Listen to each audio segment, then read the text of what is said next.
topics and opinions expressed on the following show are solely those of the hosts and their guests and not those of W4WN Radio, its employees, or affiliates. We make no recommendations or endorsements for radio show programs, services, or products mentioned on air or on our web. No liability, explicit or implied, shall be extended to W4WN Radio, its employees, or affiliates. Any questions or comments should be directed to those show hosts. Thank you for choosing W4WN Radio. This is Beyond Confidence with your host, Divya Park. Do you want to live a more fulfilling life? Do you want to live your legacy and achieve your personal, professional, and financial goals? Well, coming up on Divya Park's Beyond Confidence, you will hear real stories of leaders, entrepreneurs, and achievers who have stepped into discomfort, shattered their status quo, and are living the life they want. You will learn how relationships are the key to achieving your aspirations and financial goals. Moving your career or business forward does not have to happen at the expense of your personal or family life, or vice versa. Learn more at www.divyapark.com, and you can connect with Divya at contact@divyapark.com. This is Beyond Confidence, and now here's your host, Divya Park. Good morning, listeners. Can't believe we are almost 20 days into the new year. And I know as the year gets started, whether you're an entrepreneur, you are a professional, you are thinking about the performance, you are thinking about your goals. So the key is you are good at your job. You're doing excellent. And while doing that, while you're doing everything right, and then you still might be feeling exhausted, stuck, or mentally overloaded.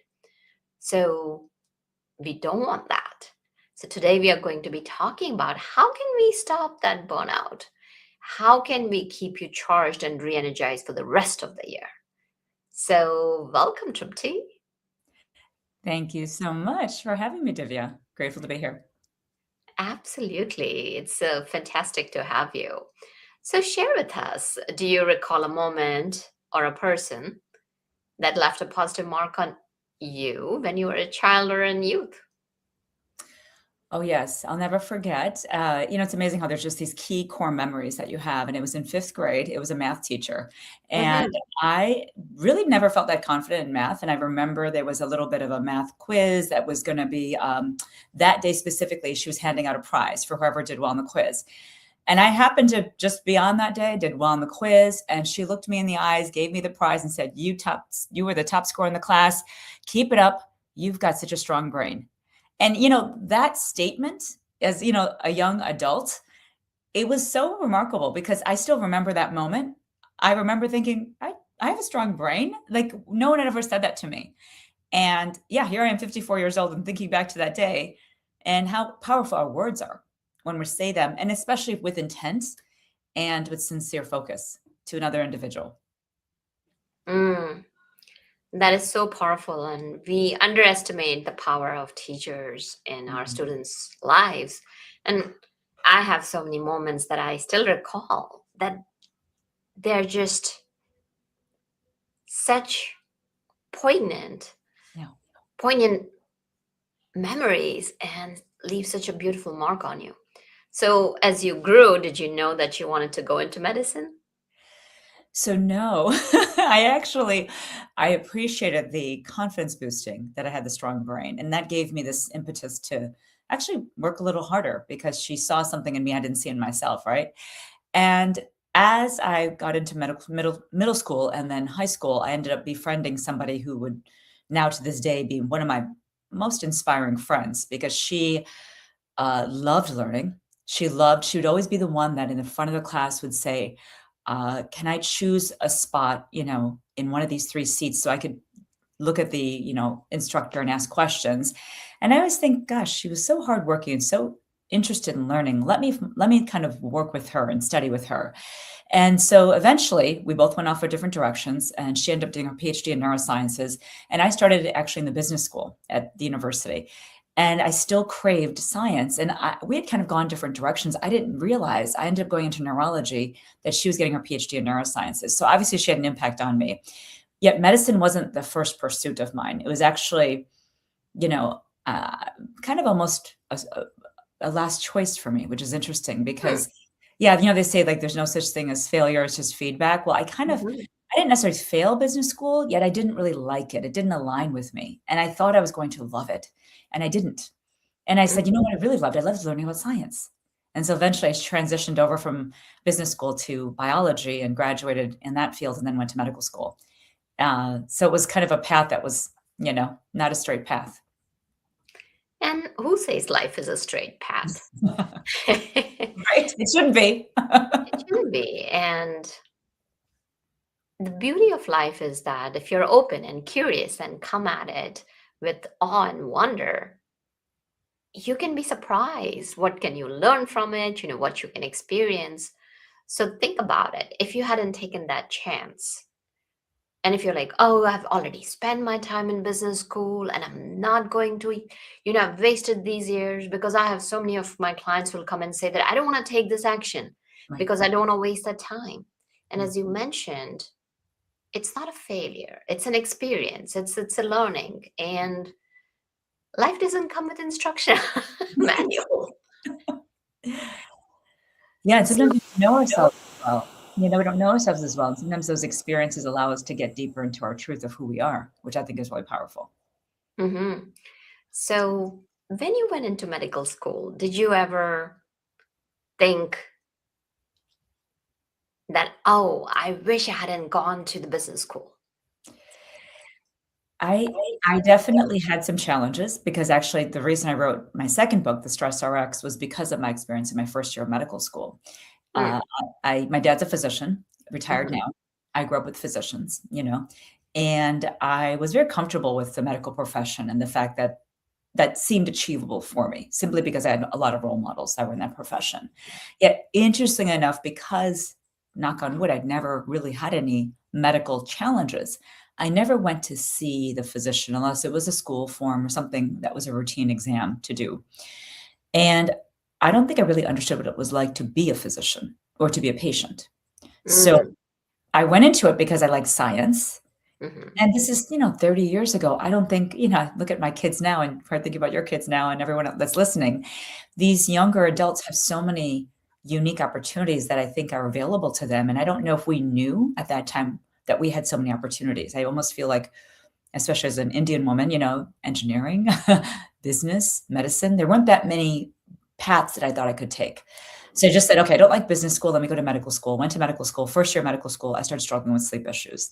Very, mm, very, very severe to a point where I was going to quit. mm, And that's where I thought I'd put so much effort with the MCAT exams, with the applications, with just the incredible academia to get and tests that I had to succeed in and pass and do well in the classes to get into medical school. I thought, my goodness, if I turn away from this now, I had so many friends that wanted to go to medical school that didn't get in. How could I turn away from it? Yet I was mm. struggling with sleep. And I think that was my big wake up was, okay, you're having this condition, you're struggling with symptoms. Maybe there's something on this path you need to learn. And that's when I saw the therapist, and the therapist asked me if I was stressed, and I said no. And the reason I wrote the second book is I realized we really don't know a lot about stress, and we don't know enough about how stress impacts our body. And only now are we starting to dig into this more with understanding mental health and stress in a way that we never have before. So you talk about the different stress personality types. Tell us a little bit more about it. Yeah, so this to me was my big aha. When I was a first year medical student, and my dad is a physician, as I mentioned, he did my exam. He examined me, got my labs, and he said, Trupti, you're fine. Even though, you're having sleep issues, your exam is fine. Your labs are all coming out to be fine. There's no blood sugar issues, no thyroid issues. There's nothing wrong with you. And for anyone listening, and if you've experienced this yourself, when you're struggling with something, you actually want to find something. You're looking for some reason. I didn't want to be told that I was fine. I actually wanted to be told there was this wrong with me. And yet it wasn't a concrete medical finding or diagnosis because I was in that in-between world of not physical, yet there was an emotional stress component that couldn't be picked up on a lab exam or by examining the physical body. So the stress personalities really come out of me discovering myself and realizing that in Eastern Ayurvedic medicine, which is 5,000 years old. Ayur means life and Veda means wisdom. It's the wisdom of your knowing your life and your longevity by knowing who you are. And of the Ayurvedic wisdom, there's these 5 elements: air, space, fire, earth, and water, that make up who we are. And my nature was being pushed out of alignment. And my energy body, which I know is kind of a little woo-woo, my energetic system was out of alignment. And my stress was showing, we call it the windy personality. I was moving and going and doing too much, thus having problems sleeping and falling asleep. And once I understood that was what was wrong with me, I then was able to course correct, change my diet, change my lifestyle habits, change so many things about me. And within about 2 months, I was sleeping again without medications. Mhm. Yeah. So you're talking about that when we talk about different stress personalities, those are based off the Ayurvedic, the 5 different elements, and then one of the elements is out of balance, and then it manifests or expresses itself in physical symptoms. Yeah. So is my understanding correct? Correct. Yeah. And I think that's something that if we can start to link a symptom as a suggestion to go in and to understand which of those 5 elements is speaking. The body's always communicating with us. And yet what's beautiful and yet not really utilized is that we have this 5,000-year-old science that actually tells you, it's like the recipe book of trying to figure out what is that, or the playbook or the manual, I should say, of what does that symptom actually mean? What's the root of that imbalance coming from? And the challenge of Western medicine is that we wait for the physical body or the labs to go out of alignment. And then we diagnose and then we medicate oftentimes, when there's actually a long window of time where the system is out of alignment.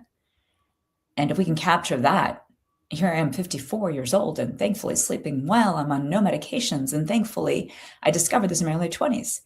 Because now whenever my system goes a little bit out of alignment, I know what to do. So for our audience, how can they get started? If you can share some basics. Sure. So step 1, I do think it's helpful to know what is your stress personality.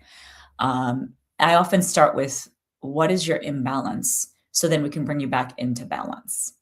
And so, I have this quiz on my website, and the quiz is basically a quick little quiz that just helps you figure out which stress state. Are you windy, fiery, or earthy? The 5 elements: air, space, fire, earth, and water. The air and space element comes together to create an energy known as the Vata, V-A-T-A, Vata energy. The fire and water come together to the Pitta, personality or energy. And the earth and water come together to create the Kapha, K-A-P-H-A, Kapha, personality or energy. At baseline, if I'm in alignment with my fire energy, I'm sharp and focused, direct and clear. My digestive system is strong. I have a good appetite. I digest foods well. I eliminate toxins well. Beautiful. If my wind energy, Vata energy, is in alignment, I'm creative. I'm inspirational. I'm coming up with great ideas. I'm a thinker. I'm the one you want in the room to come up with a unique tagline for a marketing ad. I'm artistic. I'm musical. I'm somebody that loves to jump into different things, and I'll say yes to a lot of things to help you out. That's the wind that's in alignment. And then in terms of digestion, the wind oftentimes doesn't really get a strong fire, the Agni, at all times. Like the fire is always, the Pitta type has a strong fire at lunchtime. The wind may kind of fluctuate up and down with their fire. The Kapha, the earthy type, a little more introspective, kind of the quieter, deep thinker, the one that's going to have really interesting thoughts when they do speak, because there's a lot of thinking. Kapha, earth energy allows you to get really introspective. So that person may not talk a lot as much as the Vata, yet that individual has some really important things to say when they do speak, because they've been thinking through, processing, receiving. Their digestive system is a little bit more stable and calm. They're not on high fire. So they've got to be a little bit more mindful of how much they eat, not over-consuming, yet they tend to digest well. So with the 3 energy states, first thing is to start thinking, number 1, am I in alignment or out of alignment? And if I'm out of alignment, the quiz tells you how far out of alignment.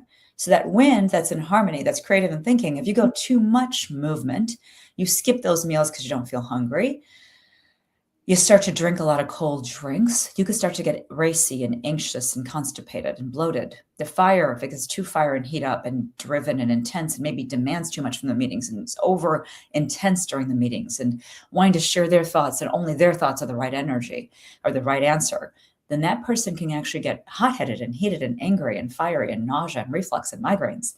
The earth person, if they kind of withdraw too much, they can get sluggish and depressed and kind of what we call the kapha cough, congested.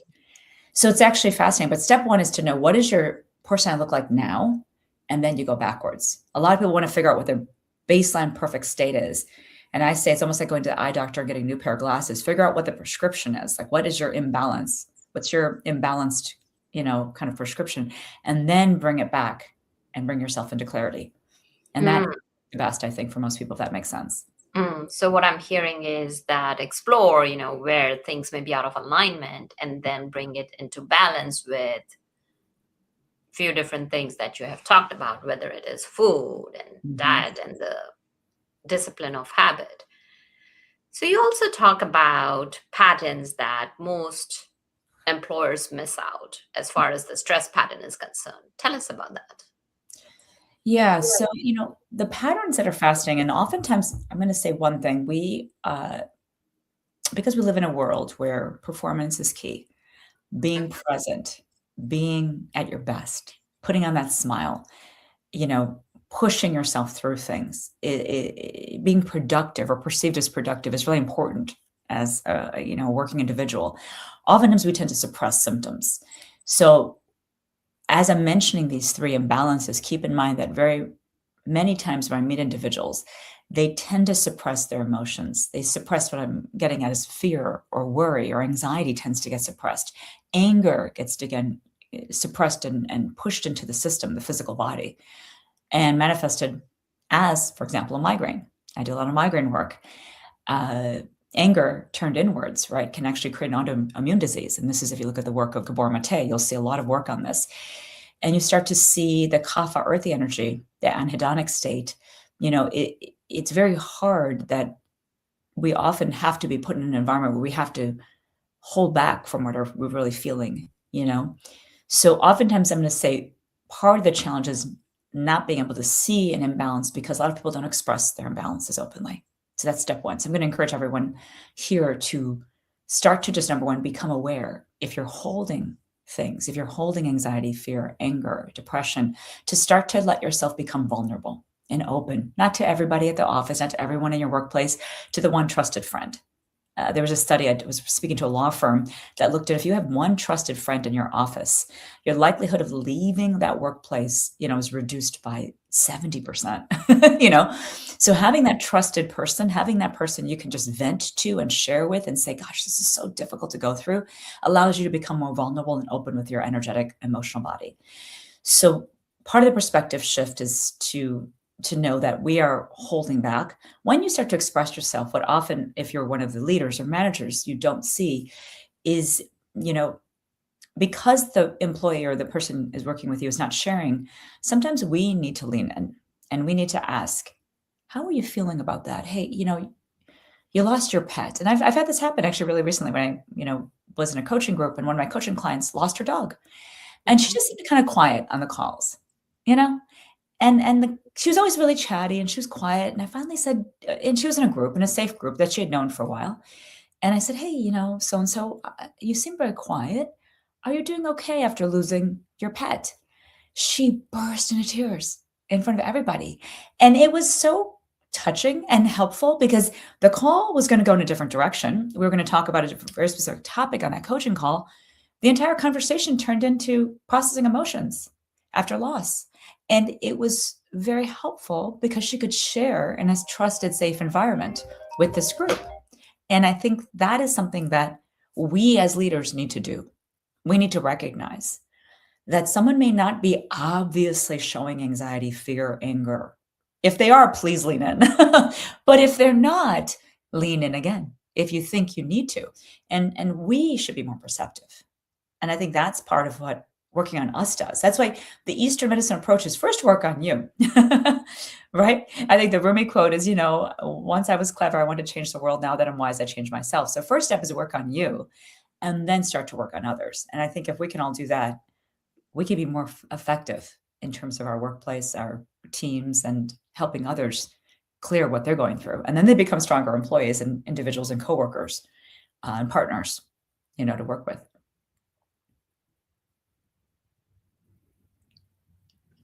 Absolutely. And that's such a good story. Like looking for patterns. If people are not comfortable and creating that culture, creating that safe space so people can open up. And it doesn't have to be like airing your dirty laundry. Like, so many times people will say, oh, you got to be authentic. Authentic doesn't mean every single thing that you're going through to put it out there. Right. At the same token, if there are times when you are experiencing distress, it's important to bring it up and work through it. So, right. And as you have talked about, right, you've talked about the performance that today's modern culture does reward the cognitive effort.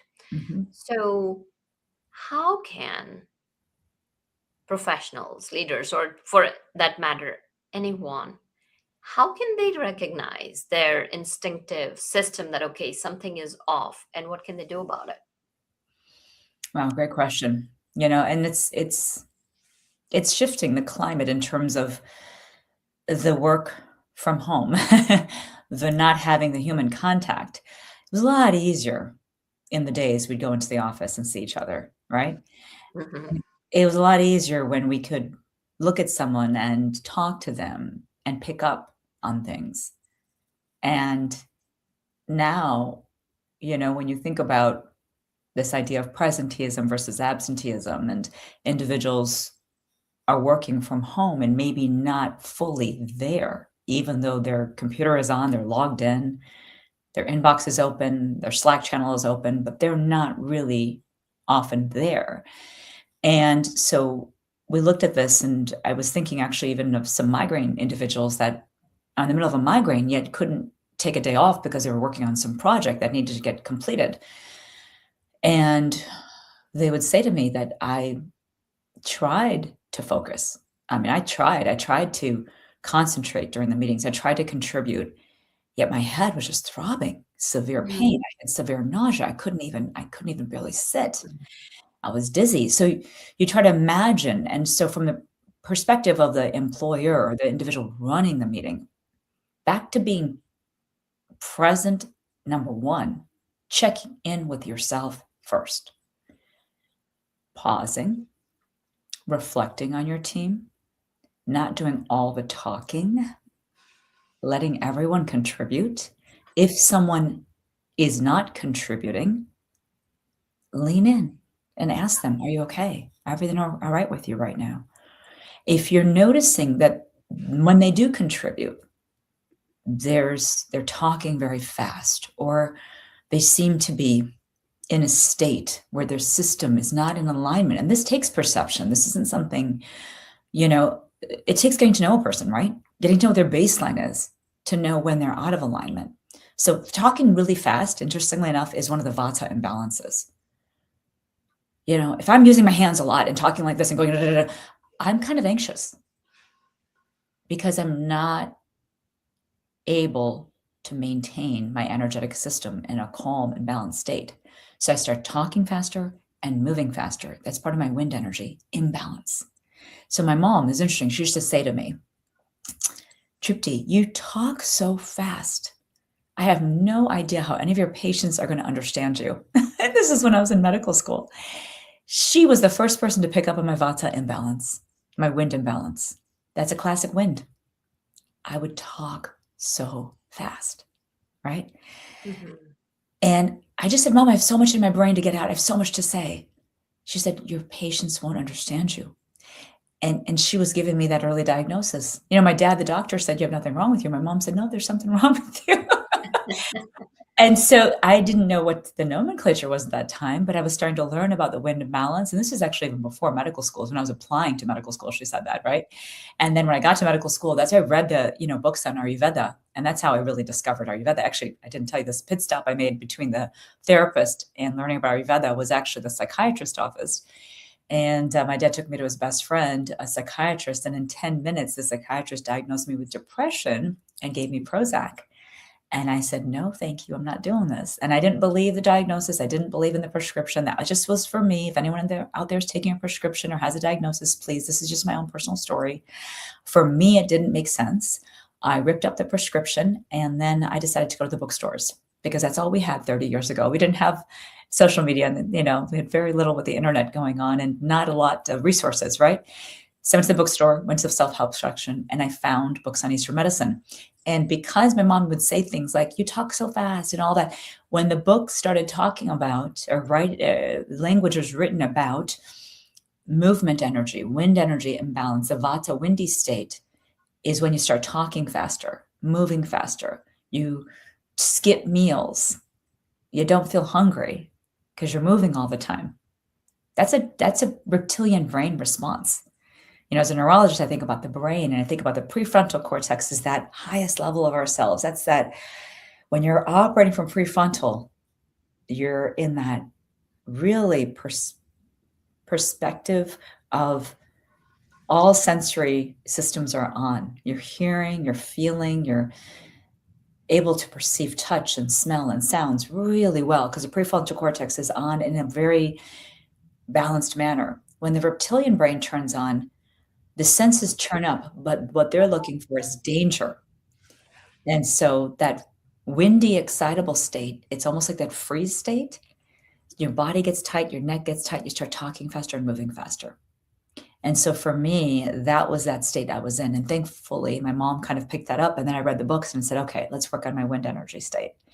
And so I went out of a tangent. What was your original question? But that's kind of how I kind of used Ayurveda to help figure myself out. And hopefully the listeners are understanding this. A lot of it is based on understanding, are you in flight, fight, or freeze?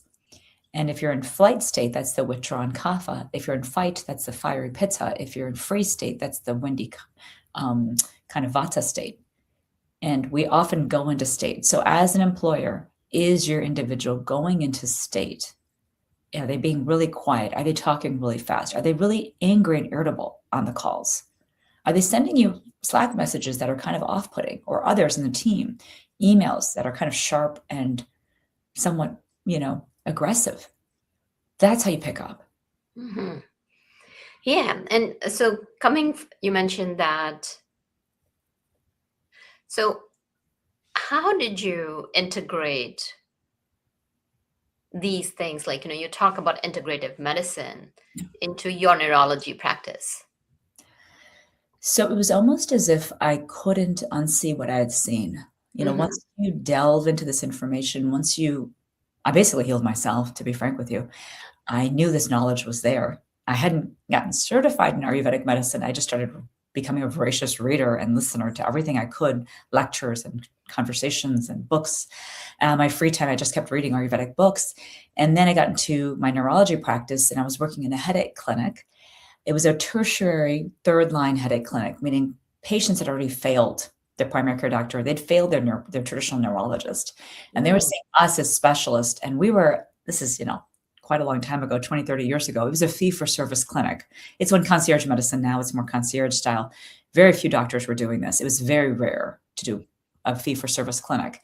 And I'm working in this clinic, a little intimidating to come out of neurology training to work at a fee-for-service clinic. I mean, that patients were like, I'm paying you out of pocket. You better help me, right?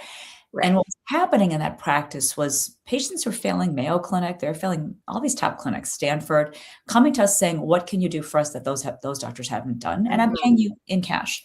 So we started doing things that were novel, Botox, botulinum toxin injections, which were completely, poo-pooed. Novel at that point, yeah. Yeah, but they got FDA approved in 2010, and this is back in 2000. We were injecting Botox, which this peptide called CGRP, which is actually pro-inflammatory peptide made in the gut.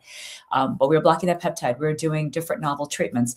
Yet the one thing is a lot of patients were being prescribed narcotics, because this is in 2000. This is when Purdue Pharma, Mm, OxyContin was mm, being recommended for pain, for all sorts of pain. The pain meetings, if you've seen, Dope Sick with Michael Keaton, one of the best, I think, when it comes to looking at this whole thing from different perspectives, from the physician perspective, the Sackler family, looking at the physicians, looking at the reps, drug reps, and looking at the patient perspective. It was a very complicated time in terms of how to manage pain. These patients were asking for more and more pain medications. I got nervous because I knew about Ayurveda. Now I mhm. said, I can't keep giving these medications in high doses, even though the doctors are saying there's no upper limit, because that's what we were being told. There's no upper limit. In fact, doctor, you may be under treating pain if you don't give enough of these medications. So be careful. Your patient could get you in trouble with the board if you don't give them enough pain medication. That was the messaging we were hearing. There's a Compassionate Care Act. It was a very, very challenging time. Okay. So I said, I don't know. I'm going to trust my gut. Just like I trusted my gut with that psychiatrist that gave me the Prozac, I can't give these patients these narcotics.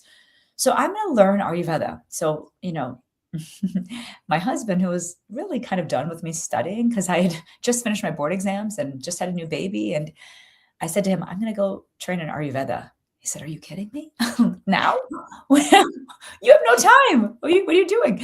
And I said, I have to, because I can't give these patients these narcotics. So how did I integrate it? I went back and got certified in Ayurvedic medicine, and I started to bring the knowledge bit by bit into the practice.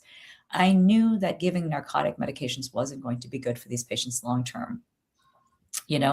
We think with the Stephen Covey, the 7 habits of highly effective. The second one is begin with the end in mind. I knew that giving a 23-year-old OxyContin and giving them 3 tablets a day to take care of their chronic daily headaches wasn't going to be good for them when they turn 24, 25, 26, and 30, 40. Who knows? I said, this can't be good for somebody. So I said, I have to find a route for these individuals in chronic pain. And I found this amazing way to bring in Ayurveda. And then eventually I left that clinic, opened my own practice, and I did not prescribe any narcotics in my clinical practice. And I felt really proud of that. I had some patients that came from other clinics that were taking a little Tylenol number 3, a little this, a little that. Eventually, I was able to get them off those medications. And I proved to myself and the patients there's another way. Yet Mm, it was kind of a journey. It was a journey. No real manual on how to do that. I just kind of followed a path, trusted my gut, and mhm. patients came back and said they felt better. So, And why not?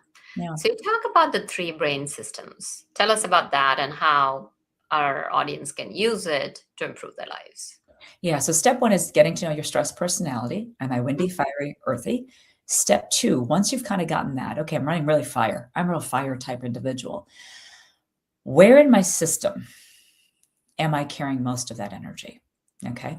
And the 3 brain model, I looked back, it was during pandemic when I'd closed my clinical practice, closed the brick and mortar operation, and said, I'm going to try to just do this virtually via Zoom and coaching. And I'd already done coaching work before. I said, let's see if we can kind of package this. Let's look at the patients that performed the best and the coaching clients that performed the best over the years. They were using this 3 brain model. So let's go back to the fire. I'm really fired up. Where am I holding the most fire? Is it in my first brain, which the central nervous system I call the first brain, is how we think, how we process the world, and how we process our external environments? Do we process things in a way that triggers us to believe that there is danger and I turn into more that fiery personality? Do I look at things in a way where I've been inherited a pattern, talk about pattern, to think in an aggressive, almost that reptilian angry brain response? Is that how I'm programmed to react?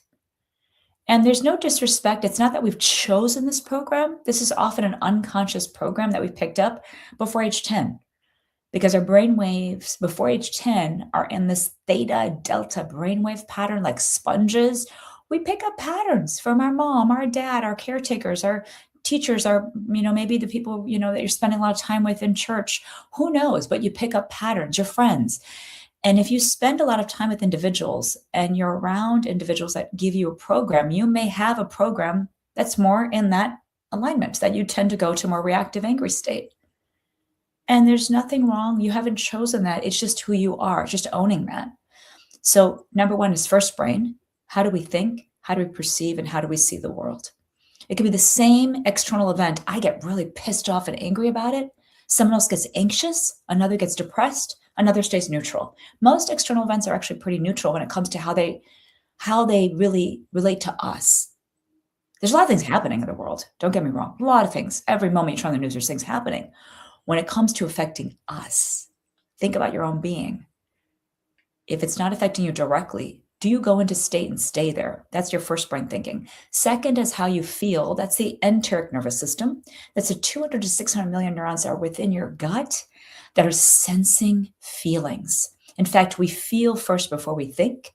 So when you walk into a room, you step near somebody and you feel a certain way about them. This is happening at like microseconds. So fast you will feel, and then you'll create a thought about that person. And we're doing this with the amygdala that are in the brain. They're actually carrying they're the storage centers of emotions from years past. And they're often going to carry kind of some emotions that maybe that person reminds you of someone you know, or maybe there's something about their body and their language that kind of makes you feel a certain way. There's a pattern recognition there. So we feel. So second brain is how you feel. And then the third brain is how you digest, your microbiome.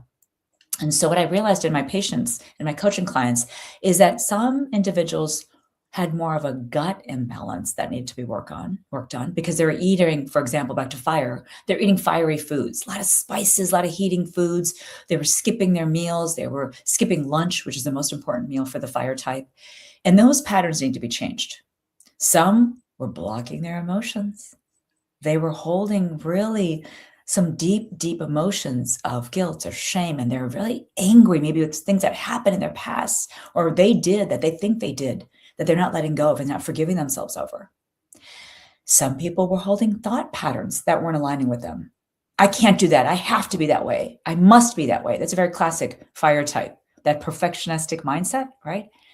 I can't do anything wrong, And so part of it is figuring out which of those three brains is most effective, and then to start to balance out those three. And that's where I have a 3-brain quiz, and that's for the more advanced coaching clients where I look into 3 brains and say, okay, based on what you know about your fire type, which of these do you want to work on? Because you can't work on all 3 at the same time. It's a little bit tough to work on all 3, if that makes sense. Does that make sense?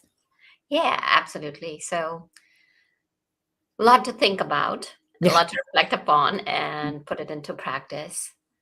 So tell us more about your books. Where can people contact you? So the books came from having this knowledge and wanting to share it, because I was so grateful to have books to read when I was having insomnia, right? And so I'm so grateful to have books. And so I thought, let me have these books that have resources available. So not everyone has to go through all that I've been through with my training and my experience in clinical practice for 20, 30 years. So the first book I wrote was The Mysterious Mind.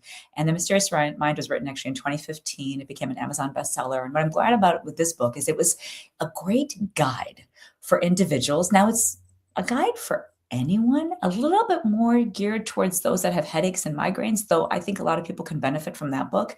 And it takes you through the journey of Ayurveda, understanding the Vata, Pitta, Kapha dosha, understanding food intolerances. This is dated back to 2005, 2006, when my daughter had a dairy intolerance and a gluten intolerance. And 20 years ago, individuals didn't believe that we had dairy issues because there was the milk mustache commercials. And it's interesting how the pendulum is speaking now about swinging to like having whole milk. And there's a whole conversation around that. So the book 1 is talking about gut brain, discussing adrenal fatigue. I remember Ariana Huffington wrote a book called Thrive, and she talked about her episodes of adrenal fatigue. And I was studying adrenal fatigue in my practice and finding 90% of my patients had really weak cortisol levels. And then it discusses Ayurveda and how to get into Vata, Pitta, Kapha. So that's book 1, The Mysterious Mind, available on Amazon. And then the second book, 2025, it took me 10 years to write the second book. It's the Stress RX, a neurologist prescription to happiness and health using Ayurveda, an Ayurvedic prescription. And I help individuals really get deeper into the stress personalities. I get deeper into trauma, what holds us, what keeps us stuck. I go from what's in book 1 with the adrenal fatigue. And then I figured out in book 2, how we get adrenally fatigued. And, people are talking about hormones so much nowadays. Estrogen, progesterone, let me take a little progesterone. Let me take a little, bioidentical hormone. I'm not against it. I used to prescribe way back in my integrative center in 2006. I used to prescribe hormones, bioidentical hormones, before it was a thing, and give IV nutrient therapy before now. All these centers are IV nutrient therapies around my where I live now in my home. What I'll tell you though, is you have to look at the big picture. You want to know what's driving your hormones out of alignment, what's pushing your stress, because just taking hormones, unfortunately, isn't enough. Just taking progesterone isn't enough, because progesterone turns into cortisol. So the reason I wrote the Stress RX is to finish the story that I started with the first book, to say, hey, don't just take hormones and think that's the answer. Look at why is your system staying stuck in one of these 3 stress states. And then how do we bring ourselves back into alignment? And this isn't quick fix. I'm not here to give quick fix. I'm here to give you the deeper story behind it. And again, I'm not against taking those things. I just want people to have a bigger picture. So then in 5 and 10 years, begin with the end in mind. You're not saying I did that without looking at my entire system and what the message my system was giving me, with those hot flashes, with the weight gain, with the migraines. There's always a story. Learn your story, and then you'll have the answers, and then you won't rely on the medical system. Mhm. Yeah. Yeah, no, definitely very powerful. And where can they connect with you?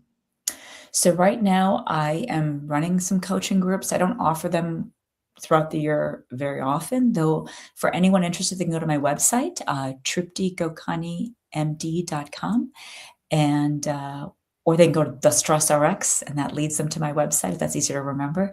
And there is an opportunity to apply for a consultation. My team might let you know that, hey, we're not open right now. We may be open later. And just even taking the stress quiz will allow you to learn about yourself. You'll get a video afterwards, and you can be a part of my tribe. And I'll tell you when I'm doing workshops in your area or doing any media or podcast, right? And just learning and reading the books is a great way to start. A lot of people will learn so much by doing this. Honestly, they may not even need to see me. And it's so beautiful to be able to share this work and help others, and be able to serve in a way that I feel like I can speak the Western language using these ancient tools. And love to hear from anybody that's, struggling, and happy to share as much as I can with you via all these different resources that we have available. Mhm. Well, thank you for joining us and sharing your wisdom with us. And thank you, wonderful audience, for being part of our family and sharing your feedback, because without that, we wouldn't know what you want and how we can support you. So continue doing so. And thank you, Juan, for the technical support. Be well and take care until next time. Thank you for being part of Beyond Confidence with your host, Divya Parekh. We hope you have learned more about how to start living the life you want. Each week on Beyond Confidence, you hear stories of real people who have experienced growth by overcoming their fears and building meaningful relationships. During Beyond Confidence, Divya Parekh shares what happened to her when she stepped out of her comfort zone to work directly with people across the globe. She not only coaches people how to form heart connections, but also transform relationships to mutually beneficial partnerships as they strive to live the life they want. If you are ready to live the life you want and leverage your strengths, learn more at www.divyaparekh.com. And you can connect with Divya at contact@divyaparekh.com. We look forward to you joining us next week.